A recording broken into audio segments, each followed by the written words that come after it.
अब आप हनुमान जी का ही देख लो। हनुमान जी जवान हैं, जब लंका गए तब हनुमान जी बुढ़े थे कि जवान? जोर से बताओ मैया। कैसे थे हनुमान जी? जवान। लेकिन हनुमान जी लंका जा ही नहीं रहे थे। बताओ, हनुमान जी को लंका जाने की प्रेरणा किसने दी? किसने? जोर से। हाँ, जामवंत जी, जो कि बूढ़े हैं, जो कि ताकत हनुमान जी की है और आंखें सलाह किसकी है? मार्ग दिखाया किसने? जवानी आपकी, ताकत आपकी, पर मार्गदर्शन बूढ़ों का होगा तो मंजिल जरूर मिलेगी। हनुमान जी को मंजिल इसलिए मिली क्योंकि मार्गदर्शन बूढ़े जामवंत का है। और जो जवान बूढ़े की बात मानकर लक्ष्य की ओर चलेगा वो जरूर कामयाब होगा। आज के जवानों की गलती क्या है? बूढ़ों को मूर्ख समझते हैं। बोले तुम्हारे पास कोई अक्ल नहीं है। बेटा, ये तुम्हारे पास जितनी अक्ल आई है ना, ये आई ही इन बूढ़ों की बदौलत है। और अब तुम कह रहे हो इनके पास अक्ल नहीं है। मैं अपना अनुभव बताता हूं। मैं अपने गांव में बचपन में, सच्चाई ये है कि मेरे दोस्त मेरी उम्र के लोग थे ही नहीं। भगवान की पता नहीं क्या प्लानिंग थी मेरे लिए। ये दास अनिरुद्ध जो है, मैं अपने उम्र के लड़कों के साथ कभी बैठता ही नहीं था। मेरी दोस्ती बराबर के लड़कों से नहीं थी। जो हमारे गांव के सबसे अच्छे लोग थे और बूढ़े लोग थे, वो लोग जहां बैठा करते मैं भी वहीं बैठा करता। वो जो बात किया करते मैं वो बात सुना करता। मैंने बचपन से ही, अरे लड़कों की संगत करता तो लड़के क्या बात करते? अपने लेवल की बात करेंगे ना भाई। 20 साल का लड़का क्या बात करेगा? 15 साल का लड़का क्या बात करेगा? आपस में बैठ के क्या बतियाएंगे? हैं? क्या देखेंगे? 18-20 साल का लड़का क्या देखेगा? सामने बैठा होगा, 4 लड़के बैठे होंगे, कोई लड़की निकल जाएगी तो यही बात करेंगे, देखो बाल कितने अच्छे, देखो उसकी टांगे कैसी है, देखो उसका हाव भाव कैसा। यही बात करेंगे और क्या बात करोगे? या यार सुनो, ये वो महंगी वाली शराब आई है, ये वाली बात करेंगे। अरे वो देखो उसने 25 लाख की गाड़ी खरीद ली, वो देखो वो गाड़ी महंगी वाली, वो सबसे महंगी ये गाड़ी होती है। अरे तू क्या जाने, उससे महंगी ये। लड़के लोग या तो गाड़ियों की बात करते हैं, या तो दारू शराब गांजा बीड़ी की बात करते हैं, या लड़कियों की बात करते हैं। उनके पास अक्ल है ही नहीं कि अपने फ्यूचर प्लान की कोई बात कर लें। अक्ल नहीं है ना, अंधे हैं। उनकी अपनी कोई अक्ल नहीं है, क्योंकि वो बात 3 करते हैं। गाड़ी की, लड़के जितने भी जवान लड़के मिलेंगे, सही बोल रहा हूं गलत बोल रहा हूं? जवानी में बातें या तो गाड़ी घोड़े की होगी, यार वो गाड़ी अच्छी है, लेने की औकात नहीं है कुछ भी, वो गाड़ी अच्छी, वो गाड़ी अच्छी, वो गाड़ी। और लेने की ताकत नहीं, साइकिल खरीदने की औकात नहीं, गाड़ियों की बात कर रहे हैं। भाई बातें क्यों कर रहे हो? अपने को काबिल बनाओ, योग्य बनाओ। मैंने ऐसे टपोरियों की संगत की ही नहीं बचपन से। जहां लड़के लड़के बैठते थे मैं वहां नहीं बैठता था, जहां बूढ़े बैठते थे वहां मैं जाके बैठा करता था। तो मुझे बचपन से, मेरे दोस्त बूढ़े थे। मेरे दोस्त एक चाचा हैं जो मेरे पिता की उम्र के हैं, वो मेरे पिता के भी मित्र हैं और मेरे भी मित्र हैं। और वो गांव के सबसे सफल व्यक्ति हैं। मैंने सफल व्यक्ति की संगत की। जो व्यक्ति, आप सफल व्यक्ति की संगत करेंगे तो आप सफल जरूर होंगे, और आप असफल व्यक्ति की संगत करेंगे तो वो स्वयं असफल है, आपको भी असफलता के ही मंत्र देगा। इसलिए जवानी में संगत बड़ों की हो। जवानी में जवानों की क्या संगत करें? क्या बात करेंगे वो?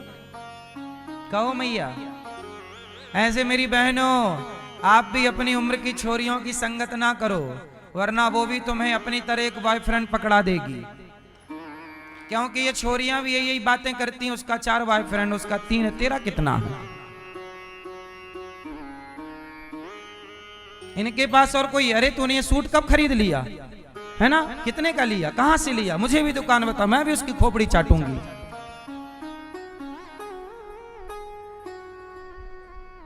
यही बातें हैं। उम्र की संगत, उम्र की बातें मैं समझता हूं। आपने पुस्तकें पढ़ी होगी, मैंने इंसान पढ़े हैं साहब, सब पढ़ा हूं। इसलिए कहता हूं उम्र का भी एक अपना अनुभव होता है। इसलिए कहता हूं सबसे अनमोल है आपका ज्ञान। अपने ज्ञान को बढ़ाइए, अपने विचारों को मजबूत कीजिए, अच्छे कीजिए, अच्छी सोच रखिए, पॉजिटिव सोचिए, कल की अच्छी प्लानिंग कर लो थोड़ी सी। आप लोग पैसा कमाते जरूर हैं, पर आपको ये नहीं पता होता कि पैसा खर्च कहां करें। आपको यही, अच्छा जवान लड़के ना खूब पैसे कमाते हैं, जवान लड़के ना 50,000 भी कमा रहे हैं कुछ जवान में, लड़के लड़कियां भी कमा रही हैं, कमा रहे हैं, अरे खूब। वो कमा के क्या कर रहे हैं? ब्रांडेड कपड़े पहन रहे हैं, देख कपड़े कपड़े कमा लिया और 1.5 लाख का मोबाइल लेके घूमने लगे। मोबाइल मोबाइल मोबाइल कमाया, वो गाड़ी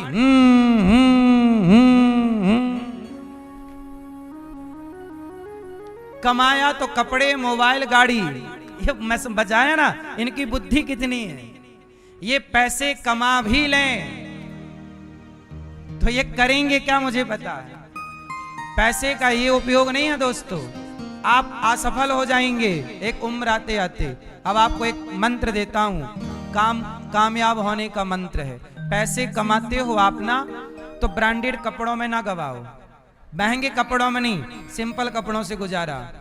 ज्यादा बड़ा मोबाइल नहीं जो जरूरत है, ज्यादा बड़ी गाड़ी नहीं जो जरूरत है। जरूरत का हर सामान आपके पास होना चाहिए, इसके लिए मनाही नहीं। परंतु जब पैसे कमाओ तो सबसे पहले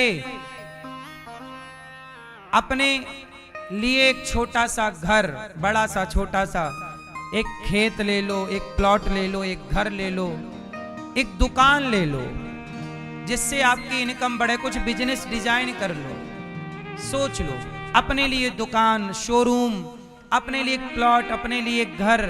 क्योंकि बेटा गाड़ी तुम 20 लाख की लोगे तो अगले साल वही गाड़ी 10 लाख की हो जाएगी, और 20 लाख का एक प्लॉट ले लोगे तो अगले साल वो 30 लाख का हो जाएगा। क्यों भैया? आप 20 लाख की गाड़ी खरीदोगे तो अगले साल कितने की होगी? 10 की, आधी हो जाएगी। और 20 लाख का प्लॉट खरीदोगे तो अगले साल 20 का, 25 का, और 20 का 30, और हो सकता है 40 हो जाए, अच्छी लोकेशन होगी तो। समझदार लोग समझदारी से काम करते हैं। आपके पास प्लानिंग अच्छी नहीं है, इसलिए पैसा कमाने के बाद भी आप असफल हैं, क्योंकि उस पैसे की प्लानिंग नहीं है। अर्थशास्त्र आपने पढ़ा नहीं है। अर्थशास्त्र पढ़िएगा। बड़े बड़े राजा, रजवाड़े, राजपाट हिसाब किताब से चलते थे। जिन राजाओं का हिसाब किताब सही था वो लंबा चले, और जिनका हिसाब किताब बिगड़ा वो बर्बाद हो गए। कहते हैं ना, रिश्ता भाई भाई का रखो और हिसाब पाई पाई का रखो। जिस आदमी का हिसाब बिगड़ेगा वो बर्बाद हो जाएगा। बात समझ में आई? नहीं आई? हिसाब रखो। तो पैसे कहां खर्च करने चाहिए भैया? अपने बिजनेस को बढ़ाने में, अपने काम धाम को बढ़ाने में। साइड इनकम कोई, उसके बाद एक इनकम पे कभी निर्भर नहीं होना चाहिए। कोरोना काल आया, कितनों की नौकरियां गई। अभी युद्ध चला, कितनों की नौकरियां अभी भी चली गई। और अभी खतरे पे हैं। पता नहीं आपकी नौकरी कब खतरे में आ जाए, कब आपका बॉस आपको निकाल दे, कब उसका मूड बदल जाए। इसलिए जीवन में एक इनकम पर नहीं, साइड इनकम भी आपकी होनी चाहिए, खुद का काम होना चाहिए। एक छोटी सी दुकान ले लो, किराए से दे दो, 1000, 10,000, 5,000, 20,000 जो भी है आता रहेगा, साइड का इनकम है, काम धाम बंद होगा फिर भी किराया, वो सेविंग होती चलेगी। भविष्य में कोई कैसा वक्त आया, आपको पैसों की जरूरत पड़नी ही है, और पैसे ज्यादा कमाया करो। आज के जमाने में इज्जत उन्हीं को मिलती है जिसके पास ज्यादा पैसा है, कम पैसे वाले को इज्जत नहीं है आजकल। पैसा होना चाहिए साहब। आप असफल हैं, कोई नहीं जानता आपको। आप सफल हैं तो सारी दुनिया आपसे फोटो लेना चाहेगी, आपके साथ सेल्फी लेना चाहेगी। असफल के साथ कौन सेल्फी ले रहा है? इसलिए दूसरों की निंदा चुगली करने में नहीं, अपने को बेहतर बनाने में समय खर्च कीजिए। समय है, हाथ से जा रहा है। मुट्ठी भर रेत दबा लो हाथ में, बालू, मुट्ठी भर रेत दबाओ, कितने भी कस के दबाना, वो एक एक दाना गिरती जाएगी, फिसलती जाएगी। क्यों? रेत बालू गिर जाएगी कि नहीं? कितना भी संभालो वो ठहरेगी नहीं। जैसे हाथ से रेत गिर ही जाती है, ऐसे समय आपके हाथ से निकल ही जाता है। समय सदा ना रहा है, सदा ना रहेगा। जो समय है उसका सदुपयोग कर लो, क्योंकि आज समय अच्छा है, कल कैसा आएगा। इसलिए आज के समय को सार्थक कर लो। और जो समय पाकर इठला जाते हैं, बौरा जाते हैं, एटीट्यूड में डूब जाते हैं, वो रोते हैं बाद में कि काश समय था, किया क्यों नहीं अच्छा काम, काहे ब्रांडेड कपड़ों में, गाड़ी में और ये शौक में लगाते रहे। लड़कों की शौक ही पूरी नहीं होती, क्यों? सही है, लड़कों की शौक ही पूरी नहीं, कॉलर खड़ी करके घूम रहे, गुंडे मवाली टाइप के। इनको गुंडा मवाली बनना है, बताओ। हाँ। सफल व्यक्ति गंभीर। अच्छा ये बताओ, नदी बड़ी है कि समुद्र बड़ा है? बोलो जोर से। अच्छा बताओ, समुद्र की ताकत ज्यादा है कि नदी की? जोर से, किसकी ताकत ज्यादा है? हैं? समुद्र की ताकत इतनी है, वो चाहे तो पूरे संसार को डुबा सकता है। समुद्र की ताकत इतनी है कि वो चाहे तो जरा सी देर में पूरे संसार को, बोलो, डुबा सकता है। और नदी की ताकत कितनी है? नदी की ताकत बहुत नहीं है, पर उसे मौका मिले तो हर साल डुबाती है गांव को। नदी हर साल डुबाती है कि नहीं गांव को? जबकि समुद्र में कितनी ताकत है, पर समुद्र के किनारे बने हुए घर को वो नहीं डुबाता।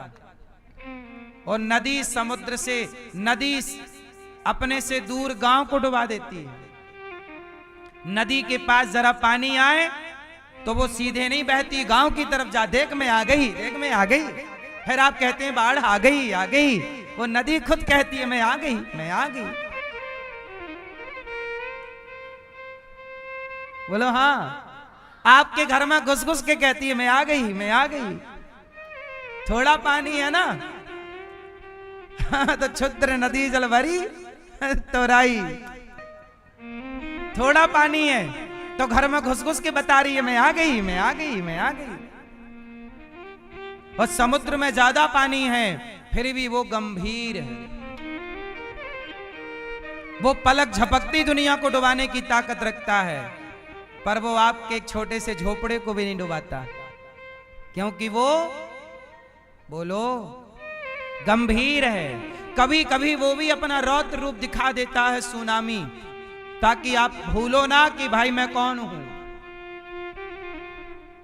समुद्र अपनी ताकत कभी कभी दिखाता है कि देख लो मैं आगे नहीं बढ़ रहा हूं, इसका मतलब ये नहीं है कि मैं बढ़ना जानता नहीं।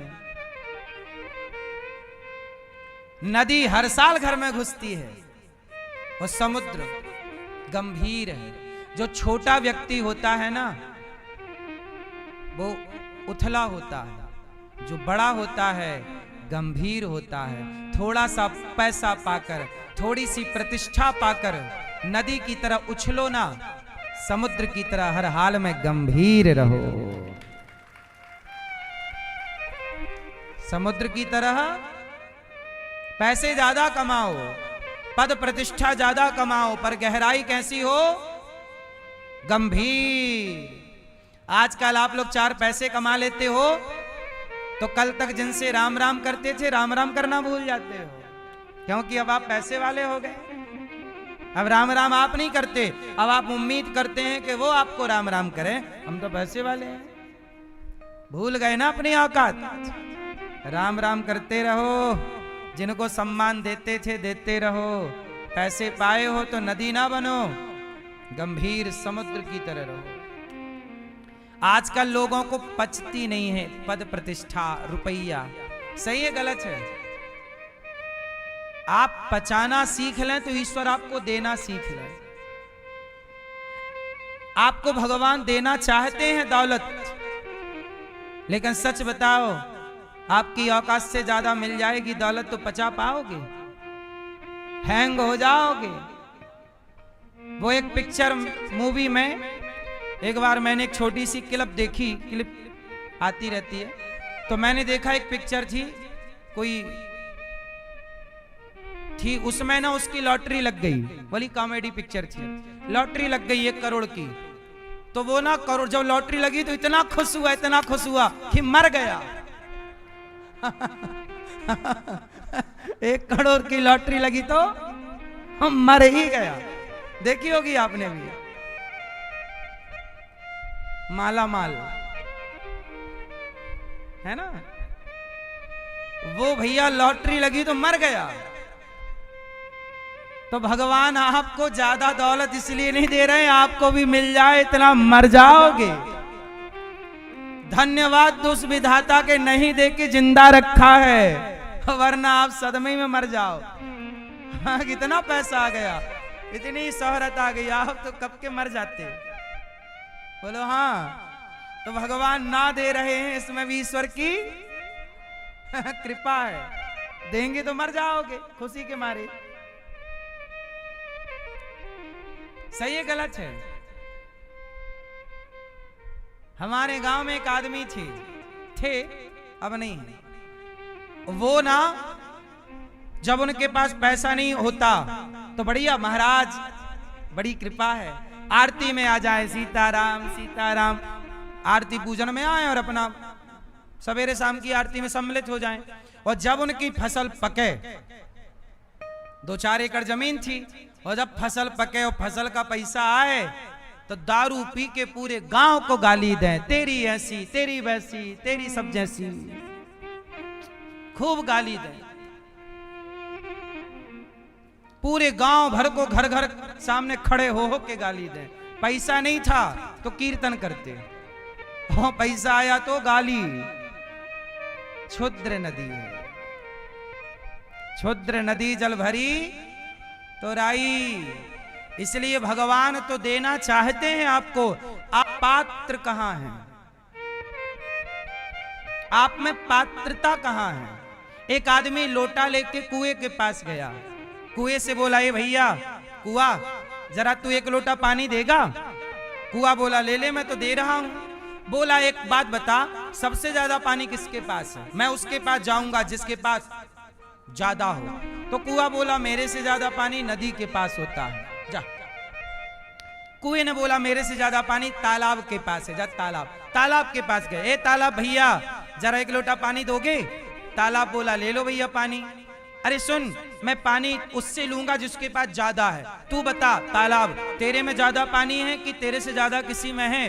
तालाब बोला मेरे से ज्यादा नदी के पास पानी होता है। अच्छा मैं नदी से मिलता हूँ। नदी के पास गए, नदी बहन पानी दे, 1 लोटा पानी चाहिए। नदी बोली कि ठीक है पानी ले ले। बोला कि ये बता तेरे से ज्यादा पानी किसके पास है? नदी बोली मेरे से ज्यादा पानी तो समुद्र के पास है। अच्छा हाँ, तो मुझे बड़े के पास जाना है, मैं छोटे से बात नहीं करता, मैं बड़े के पास जाऊंगा। समुद्र के पास गया, हाँ भैया समुद्र 1 लोटा पानी दोगे? समुद्र बोला काहे नहीं दूंगा, लो पानी। पर ये बताओ तुम यहां क्यों आए? अरे मैं सबसे पहले कुएं के पास गया, फिर तालाब के पास गया, फिर नदी के पास गया। इन सब ने कहा कि हमारे पास पानी कम है, समुद्र के पास पानी ज्यादा है, और मैं ज्यादा वाले के पास आया हूं, तुम्हारे पास ज्यादा है, तुम पानी दो। समुद्र हंसकर बोला भैया मेरे पास तो पानी है, मैं तो ज्यादा दे सकता हूं, पर ज्यादा लेने की क्षमता तुम्हारी कहां है? तुम्हारे पास तो लोटा ही है, और लोटा तो कुआं भी भर सकता था। मैं तो तैयार हूं, तुम्हारा पात्र ही छोटा है। भगवान तो तैयार हैं आपको देने के लिए, आपका पात्र ही छोटा है, क्या करें? आप सोचते 5 लोगों की हैं, मेरी पत्नी, पति, बेटा, बेटी, माता, पिता। आप सारी जिंदगी 5-7 लोगों के लिए सोचते हैं, 10 लोगों के लिए सोचते हैं। सारी जिंदगी सोचते 5 के लिए, 10 के लिए। उस हिसाब से परमात्मा देता है। आप 10 लोगों के लिए कितना देगा? आप हजारों के बारे में सोच के देखिए ना, लाखों के बारे में सोच कर देखिए ना, कि आप सबकी सेवा करेंगे, राष्ट्र की सेवा करेंगे, सर्वे भवन्तु सुखिनः का भाव लेके आगे बढ़ेंगे, वसुधैव कुटुंबकम का भाव लेकर आगे बढ़ेंगे। 5 लोगों के बारे में, 10 लोगों के बारे में सोचोगे उतना ही मिलेगा, पर सबके बारे में सोचोगे तो पात्रता आपकी बढ़ेगी, ईश्वर ज्यादा देंगे। फिर करो।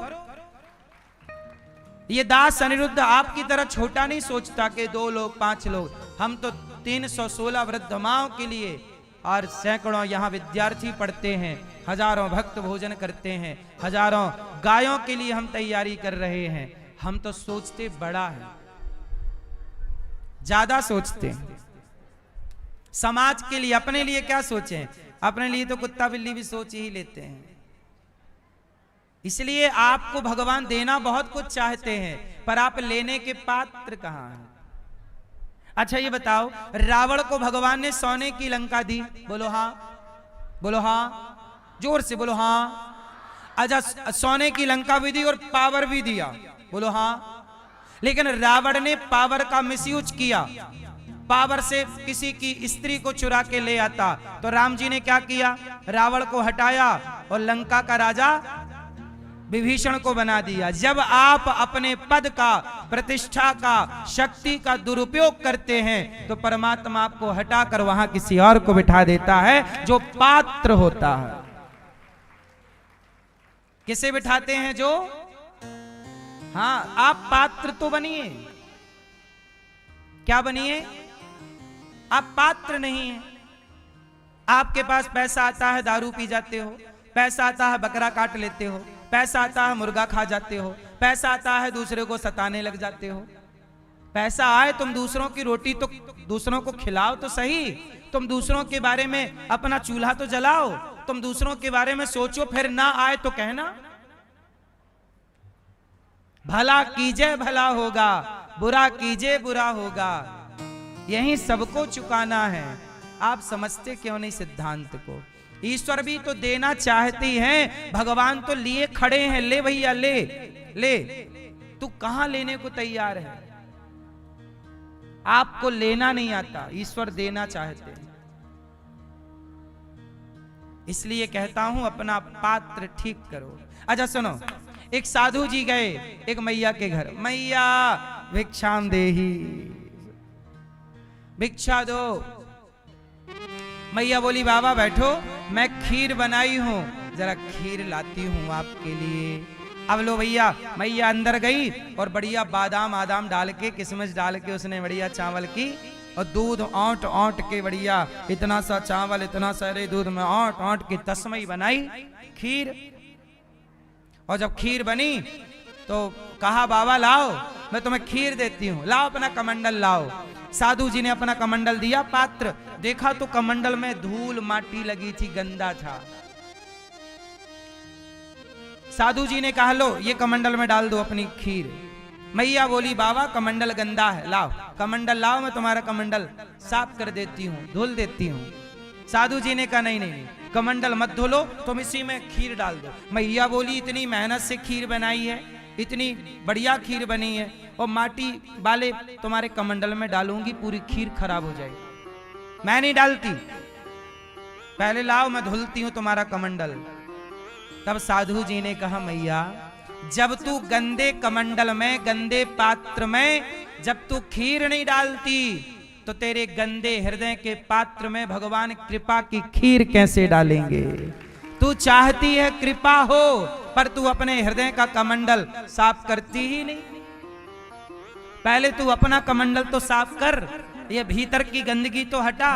छल कपट ईर्ष्या द्वेष ये तुम्हारे भीतर के कमंडल में ही तो भरा है। भाई आपके अंदर जो गंदगी है वो आपके पात्र में ही तो गंदगी है। बोलो हाँ। तो भगवान की कृपा की खीर कैसे आएगी? कृपा कैसे होगी? अब कृपा तब होना जब ये कमंडल, बोलो, ये हृदय का कमंडल साफ हो।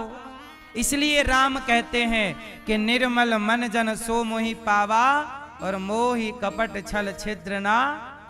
जिसका मन, जिसका चित्त, जिसका हृदय निर्मल है, उसी पर राम की कृपा होगी। इसलिए आप लोग अपने पात्र को ठीक करिए, अपने हृदय को अच्छा करिए। हमारे श्रीमती सितारा देवी मैया और श्रीमान मुंशी लाल चौहान जी इस कथा में परीक्षित बने हैं, और इनका पात्र, इनका हृदय पवित्र है। इसलिए हृदय पवित्र होगा तो भगवान की कथा प्रवेश करेगी, कर रही है।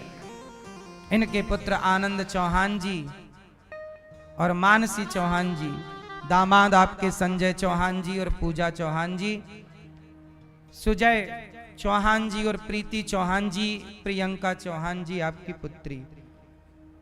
स्वर्गीय देवानंद चौहान जी की स्मृति में आप नासिक महाराष्ट्र से कथा का आयोजन करा रहे हैं और अपने लोक परलोक को संवार रहे हैं।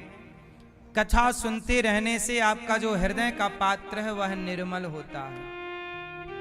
कहते ना, मैली चादर ओढ़ के बंदे द्वारे कैसे आऊं। ये चादर मैली है, कैसे द्वार पे आऊं? बोले नित्य सत्संग करोगे तो ये हृदय का पात्र साफ होगा, चादर साफ होगी।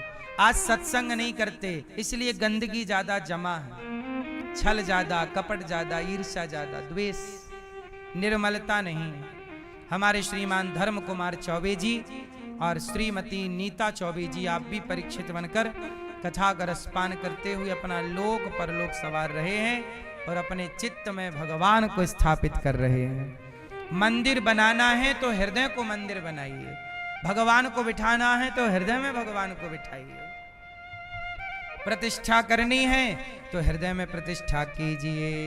आपके पुत्र धैर्य चौबे जी, शिवांगी चौबे जी और बेटा अपूर्व चौबे जी, गरिमा चौबे जी, भव्य अक्षत अद्वैत चौबे जी और समस्त चौबे परिवार कवर्धा कबीर नगर छत्तीसगढ़ से हैं।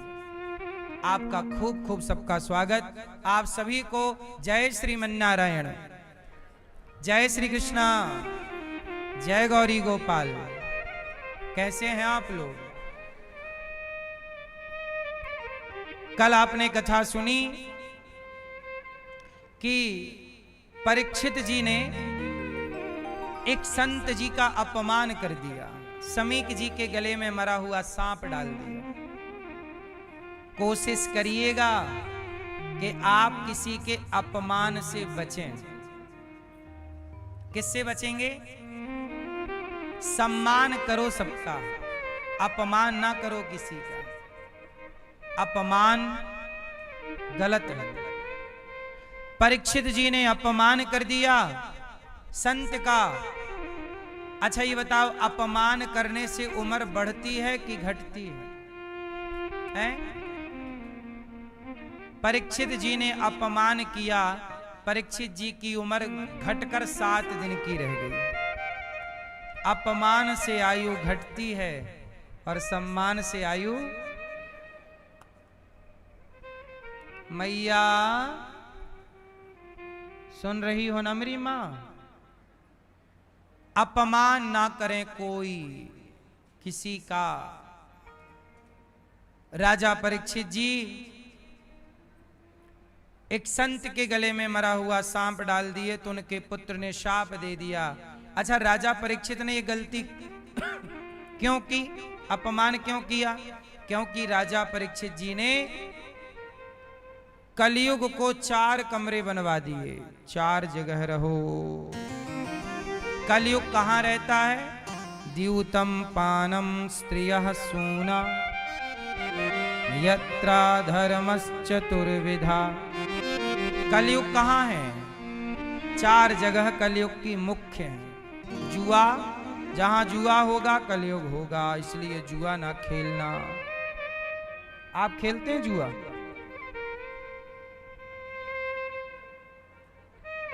कह तो रहे हो खेलता हूं, खेलते हो? क्या हो ताश? कितना हार गए, कितना जीते? Time pass. टाइम, बूढ़े बूढ़े लोग कहते हैं हम जुआ नहीं खेलते महाराज, हम टाइम पास करते हैं।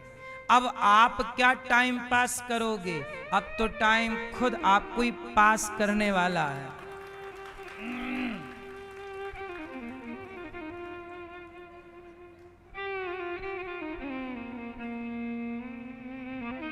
टाइम पास ना करो। ये उम्र टाइम पास करने की नहीं, टाइम को सार्थक करने की उम्र है। टाइम को क्या करने की आयु है? सार्थक करो, चिंतन भगवान का करो, टाइम सही खर्च, सही जगह पे खर्च करो।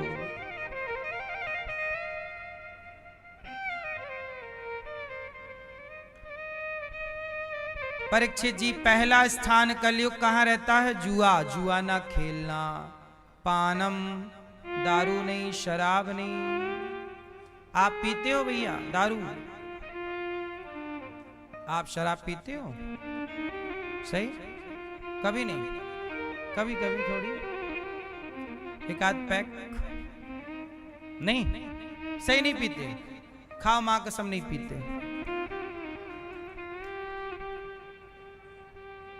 पीते तो हो, बताओ भले ना। आप पीते हो भैया? शराब पीते हो? नहीं, नहीं, कभी नहीं पिए। आप पीते हो दारू?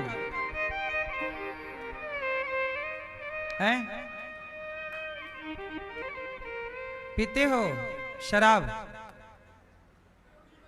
जुआ भी, शराब भी, तभी तुम्हारी हालत खस्ता है। कितने की पी जाते हो रोज? 1000 की, 100 रुपया की पौआ पीते हो? देसी पौआ पीते हैं ये। तो पौआ 100 का आता है कि 100 में 2 आ जाते हैं? एक ही आता है।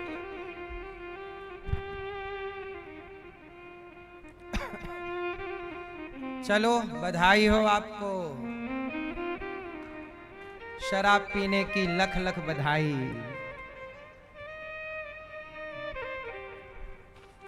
शराब की दुकानें आप लोगों ने चला रखी हैं, आप जैसे महापुरुष हैं। जब तक आप जैसे महापुरुष धरती पे रहेंगे, शराब की दुकान बढ़िया चलती रहेंगी। शराब की दुकानों की बल्ले बल्ले रहेगी और तुम्हारे छल्ले पे छल्ले पड़ते रहेंगे। डॉक्टर बोलेगा एक छल्ला और डालो, ये और ब्लॉक है और डालो। वहां दुकानों की बल्ले बल्ले और तुम्हारे छल्ले छल्ले। क्यों? सही है?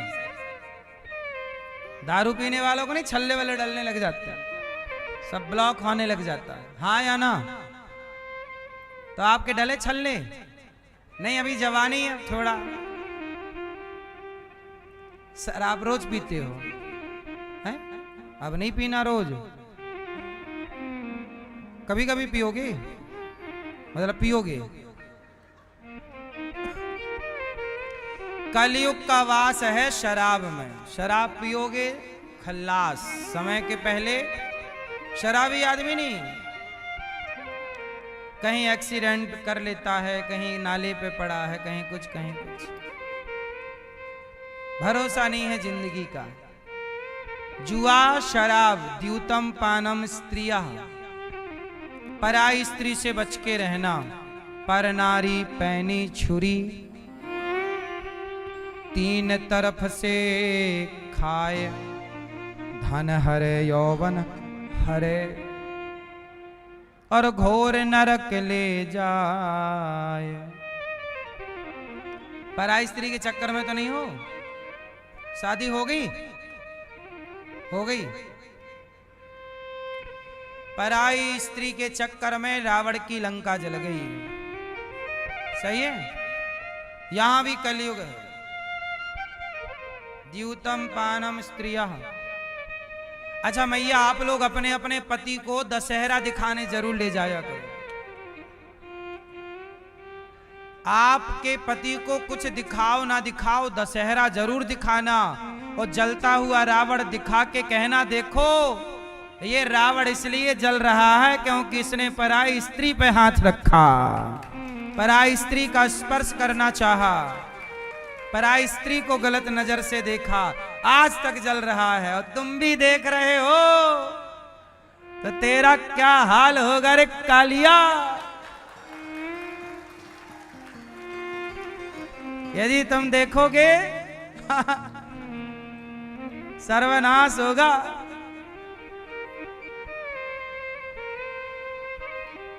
क्यों? रावण की लंका नहीं बची तो तुम्हारा घर बचेगा। इसलिए मैया अपने अपने पति की उंगली पकड़ के ले जाओ, चलो दशहरा देखने। देखो रावण जल रहा है, 100 फीट का रावण, 50 फीट का रावण, तुम तो 6 फीट के हो। 50 फीट का जल गया तो तुम 6 फीट के हो। बोलो हाँ। पराई के चक्कर में जल रहा है आज तक। अब रावण कान पकड़ा होगा, अब नहीं अब नहीं अब नहीं, अब ना जलाओ।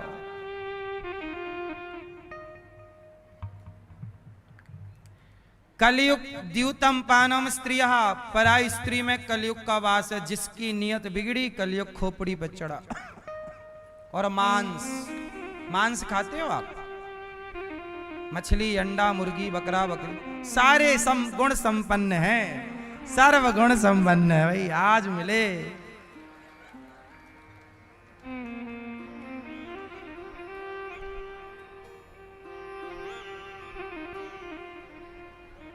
क्या नाम है?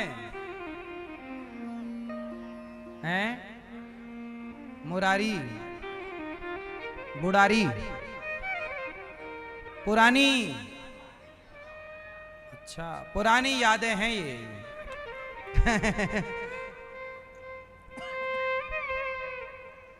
तो भैया हर गलत रास्ता छोड़ देना चाहिए, सही है ना? कोई भी गलत काम किसी को नहीं करना चाहिए, कोई भी नहीं। ये बातें सबके लिए हैं, किसी एक के लिए कोई बात नहीं है, सबके लिए है। और स्त्रियों के लिए भी, जैसे पुरुष पराई स्त्री को ना देखे, ऐसे आप भी पराये पुरुष को ना देखें। सही है? पराये पुरुष को ना देखिएगा। सूप न खाने देखा था तो उसकी नाक वाक का बैंड बज गया।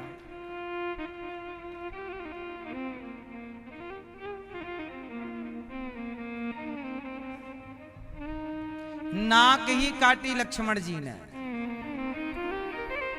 हाथ नहीं काटा। पांव काट देते तो लंगड़ी घर पर बैठी रहती।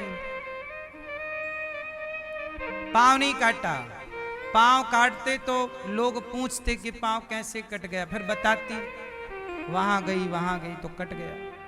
हाथ काटते तो बताती कि वहां गई तो कट गया। लक्ष्मण जी ने नाक इसलिए काटी कि बताना नहीं पड़ेगा कि मैं कहां गई थी, लोग देखते ही समझ जाएंगे कि नाक कटाने ही गई थी। सो नाक कटा के आ गई।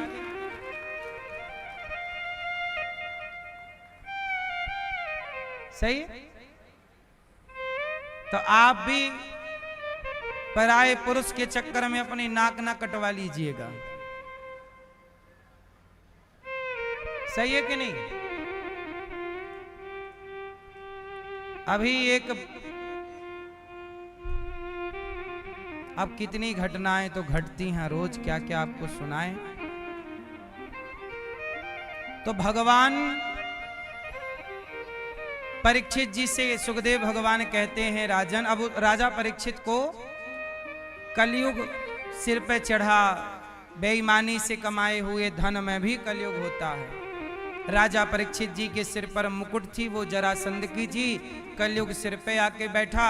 कलयुग ने राजा परीक्षित जी से संत का तिरस्कार कराया और 7 दिन में मरने का शाप लग गया। अब परीक्षित जी सुखदेव जी से कहते हैं कि मैं 7 दिन में मरने वाला हूं, बताइए मैं क्या करूं।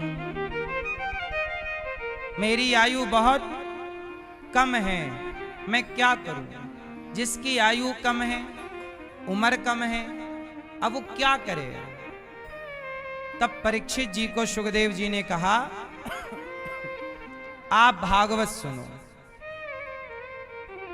भागवत सुनेंगे तो 7 दिन में ही आप मोक्ष के अधिकारी बन जाएंगे। इसलिए जिसके पास समय कम है, कल्याण चाहता है, वो भागवत सुने। अभी 11 अप्रैल से यहाँ भागवत जी के पोथी पाठ बैठेंगे। आप भी अपनी माता को, पिता को, अपने पूर्वजों की सदगति को इस वैशाख के माह में आप भागवत जी का अनुष्ठान करा सकते हैं। जीवन में एक बार भागवत जरूर सुन लेनी चाहिए। इसी बहाने आपके बच्चे कथा सुनने यहाँ ले आया करो। बच्चे कथा सुन लेंगे, कुछ सीख लेंगे। कितनों के जीवन में परिवर्तन हुआ कथा से, कितनों के जीवन में। आप कितने लोग ऐसे हैं जिन्होंने भागवत कराई, सुना, उनके जीवन में भागवत जी के पोथी पाठ से।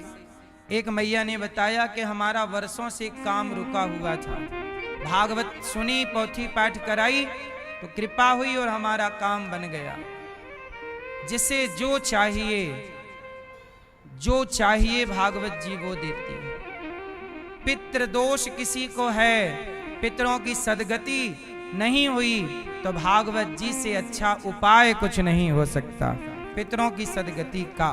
तो 11 अप्रैल से आप भी भागवत जी के पोथी पाठ करा सकते हैं, अपने पितरों के लिए नाम लिखा सकते हैं। सुखदेव जी ने कहा, परीक्षित जी, जितासनो जित श्वासो जित संगो जितेंद्रियः। और जितासनो आसन जीतो, जितासनो श्वास प्राणायाम जीतो, जित संगो संग जीतो, और धीरे धीरे चित्त को, मन को केंद्रित करो भगवान के चरणों में। अच्छा एक बात बताओ, सुई हिलती रहेगी तो क्या धागा जाएगा? धागा जाने के लिए सुई का कैसा होना जरूरी है? स्थिर। जब तक सुई स्थिर नहीं होगी धागा नहीं जाएगा। ऐसे जब तक मन स्थिर नहीं होगा तब तक परमात्मा उस मन मंदिर में प्रवेश नहीं करेंगे। भगवान तब ही प्रवेश करेंगे जब मन की स्थिरता हो।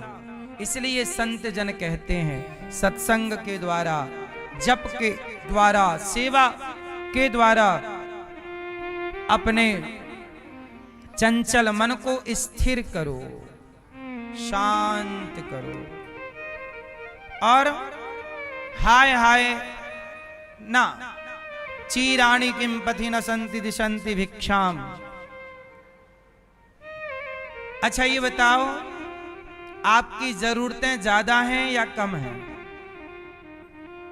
आपकी जरूरत ज्यादा है भैया या कम? ज्यादा। तो ज्यादा जरूरत वाला व्यक्ति अच्छा होता है कि कम जरूरत वाला है? सुखी कौन है? जिसकी जरूरतें ज्यादा हैं वो सुखी है या जिसकी जरूरतें कम हैं वो सुखी है? बोलो। सुखी रहना है तो अपनी जरूरतों को कम कर लो। जैसे आप लोग व्यर्थ का खर्चा करते हैं। आप चाय पीते हैं? पीते हैं? कितनी बार पीते हो? 2 बार पीते हो? 1 बार पीते हो? कितनी बार खाते हो? 2 बार खाते हो। और भी कुछ खर्चे हैं, गुटखा, तंबाकू, सिगरेट, बीड़ी? नहीं। हमारे देश में सबसे ज्यादा चाय पी जाती है। चाय पीने के फायदे क्या हैं, जरा आप मुझे बताओ, फिर नुकसान क्या है मैं आपको बताता हूं। चाय पीने के फायदे आप मुझे बताइए ताकि मैं भी चाय पीना शुरू करूं। हाँ भैया बताइए, चाय पीने से क्या फायदा है? थकावट कम होती है। थकते ही कब हो? बैठे बैठे। थकावट काम कुछ है नहीं और थक गए, लाओ चाय पी लेते हैं थकावट मिटाने के बहाने। कैसी गलत फहमियां आप लोगों ने पाल ली। ये दास अनिरुद्ध, मैं चाय नहीं पीता, पर कभी कभी चाय, कभी 2, 4, 6 महीने में एक आध बार कोई प्यार से पिला दिया, कहीं मजबूरी है तो पी भी लेते हैं, पर नशा नहीं है हमारा। हम चाय नहीं पीते, पर कभी 2, 4, 6 महीने में एक आध बार चाय पी लेते हैं ताकि चाय ना पीने का घमंड ना आ जाए। चाय पीने के फायदे आप ना बता पाओगे, अब नुकसान सुनो। सबसे पहला नुकसान चाय का, सबसे पहला नुकसान चाय का चाय से नहीं है। किससे है? हैं? सबसे बड़ा नुकसान है चाय से नहीं, चाय बनने से लेकर पीने तक का जो टाइम है। चाय पीने के नाम पर आधा घंटा बर्बाद होता है। आप किसी के घर जाइए, कहिए भाई साहब, अरे आइए चाय पी लीजिए, चाय पी लीजिए से लेकर के टाइम गिनना आधा घंटा हो जाएगा। 20 मिनट तो कहीं नहीं गए। बोलो हाँ। अब बताओ चाय कितने की है? 10 रुपए की। और 20 मिनट कितने के हैं? उत्तर दो। टाइम कीमती है कि चाय कीमती है? टाइम 20 मिनट यदि लगा तो 20 मिनट कितने के हैं? आप काश समय की वैल्यू करते, काश आप समय को समझते। जो व्यक्ति समय की इज्जत करेगा वो चाय के लफड़े में नहीं पड़ेगा, क्योंकि चाय हमेशा लेट कराती है। ये बात सही है कि गलत है? चाय से दिक्कत नहीं है, चाय से दिक्कत नहीं है।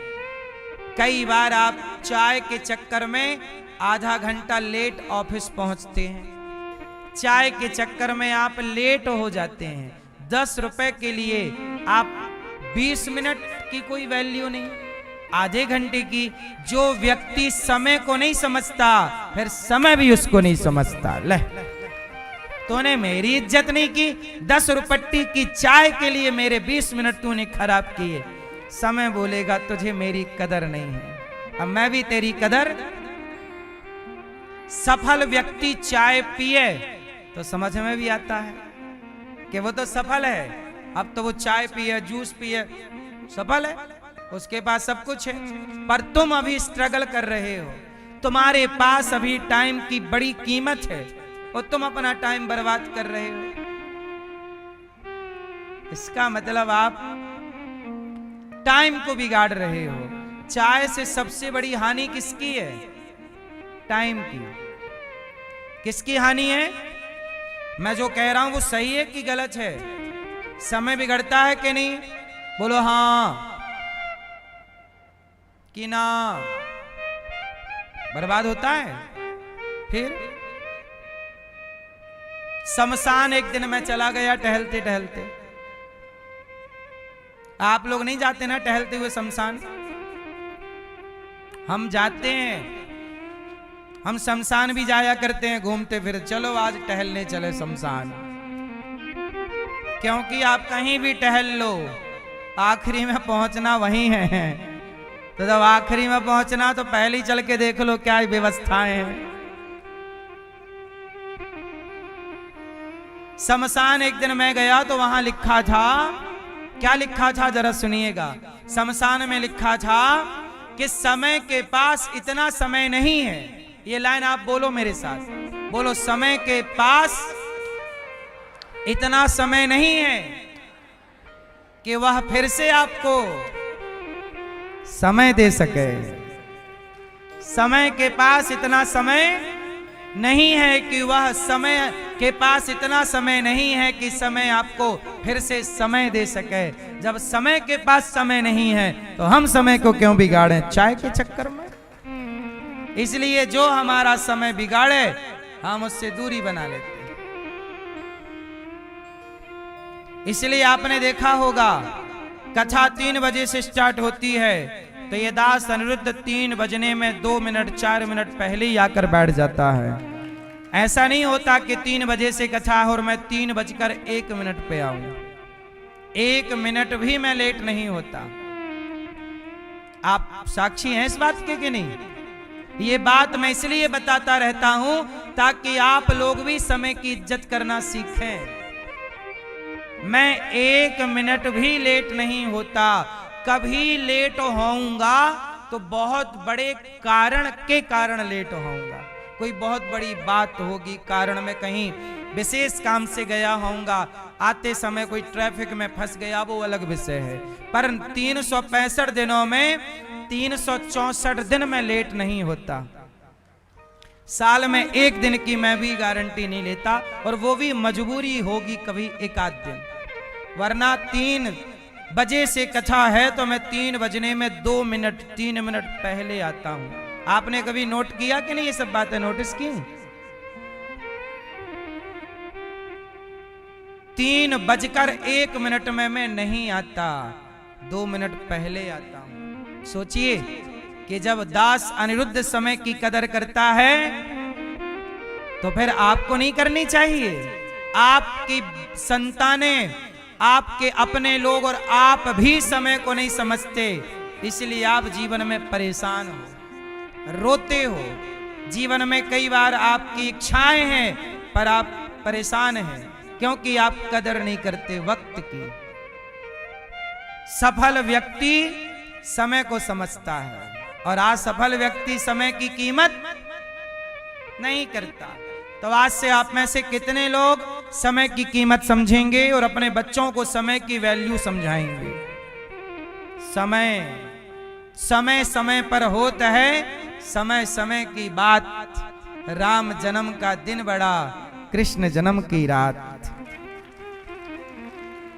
हम हमेशा समय पर मिलना जुलना, आना जाना, खाना पीना समय पर ही करना ठीक समझते हैं। समय की कीमत बड़ी है साहब। पुरुष बली नहीं होता है, समय होत बलवान। भीलन गोपी लूट लई, वही अर्जुन वही बाण।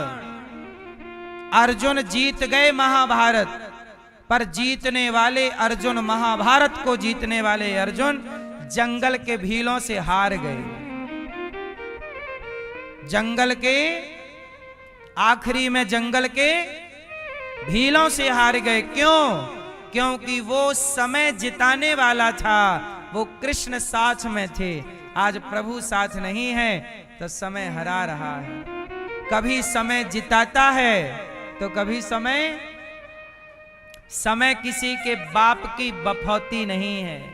समय अपने आप में राजा है। समय आपका गुलाम नहीं है, आप समय के गुलाम हैं। इसलिए समय की इज्जत करो, वक्त की इज्जत करो। 1 मिनट में 60 सेकंड होते हैं, हर सेकंड की इज्जत करना सीखिए।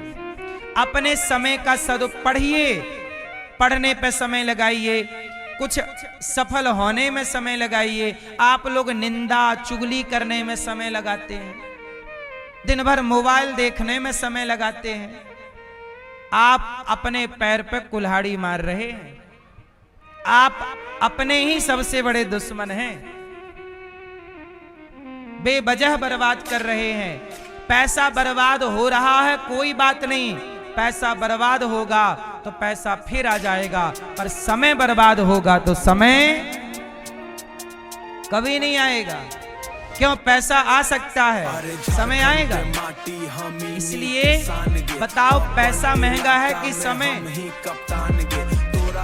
तो आप कोई तो ये बात समझ रही है, तो समझे। झारखंड के माटी हमीनी के सान, चाय के बिना हमारा कोई काम थोड़ी रुक रहा है। झारखंड में फैलल चाय पीजिए, मिल जाए कभी भाईचारे में कोई रिश्तेदारी प्यार मोहब्बत में मिलाए, बात सही है। पर जीवन में मेरा मानना है किसी चीज का नशा नहीं पालना चाहिए, आदी नहीं होना चाहिए। कई बार आप लोग आदी हो जाते हैं, बीड़ी के आदी हो गए, सिगरेट के आदी हो गए, गुटखे के आदी हो गए, चाय के आदी हो गए। क्या पुलिस प्रशासन सब जानो है नाम, बिना आदी मत। अपने को किसी से बांध कर मत, हमरे इलाका के हम अपने को सदा स्वतंत्र। छोटा मोटा गुंडा से हम डरियो ना गे, इन नशों से बांध कर अपने आप को, नशे, ये नशा है ना, नशा से बांध करके मत रखो। क्यों भैया, बात सही है। अब आप कहते हो जी शराब के बिना हम रह नहीं सकते। अरे नशा करना है तो जाम पर जाम पीने से क्या फायदा, रात बीती उतर जाएगी। हरि नाम का जाम पी ले बंदे, तेरी जिंदगी सुधर जाए।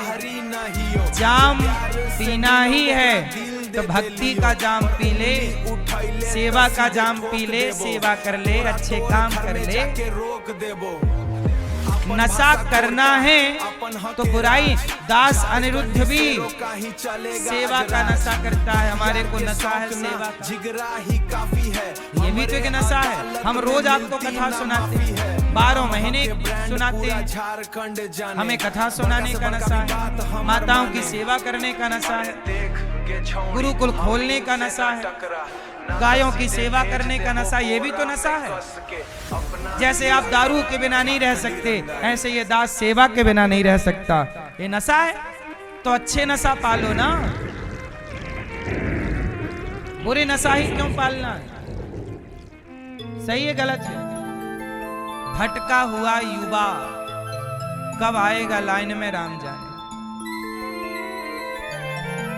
शुकदेव जी कहते हैं, तरवः किं न जीवन्ति, भस्त्रः किं न स्वसन्तुता, न खादन्ति न मेहन्ति, किम ग्राम पशवो परे। क्या पेड़ पौधे नहीं जी रहे? अरे जिंदगी सबके पास है,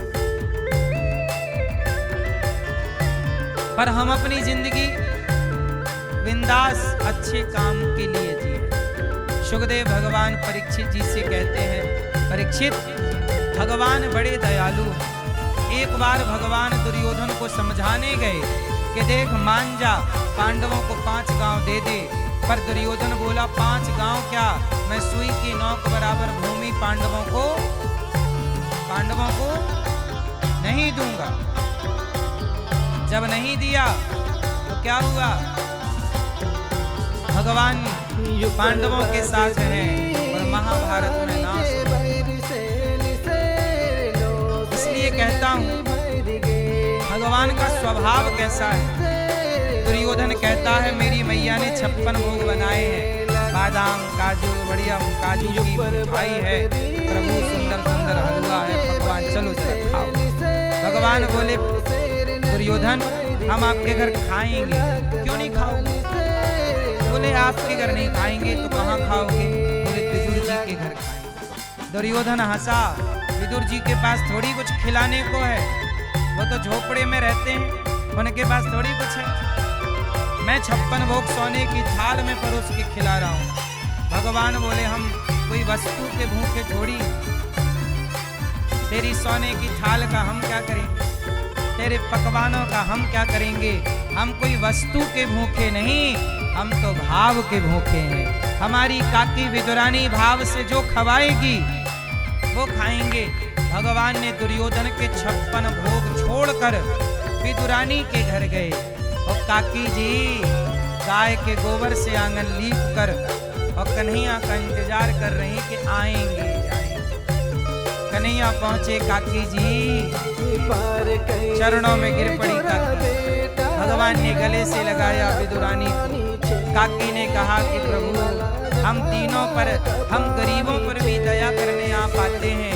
हमें बिल्कुल विश्वास नहीं था कि आप आएंगे, पर आपने आकर हम जैसे गरीबों का भी विश्वास जगा दिया कि हमारे घर आए हैं। विदुर जी के घर गए तो हम सबको भरोसा है कि हमारे घर भी आएंगे। अब विदुरानी कन्हैया से बातें करने लगी। कन्हैया बोले काकी भूख लगी, देखो दुर्योधन दे रहा था खाने को, नहीं खाए और यहाँ मांग रहे हैं काकी जी भूख। काकी समझते हो ना आप लोग, काकी किसको कहते हैं? चाची को काकी कहते हैं गांव में। चाची को क्या बोलते हैं? चाचा को काका। तो विदुर जी काका है और विदुरानी काकी कुछ खाने को दे दो। काकी बोली कि क्या दूं? अच्छा उनके घर में तो कुछ था नहीं, वो सूखे साग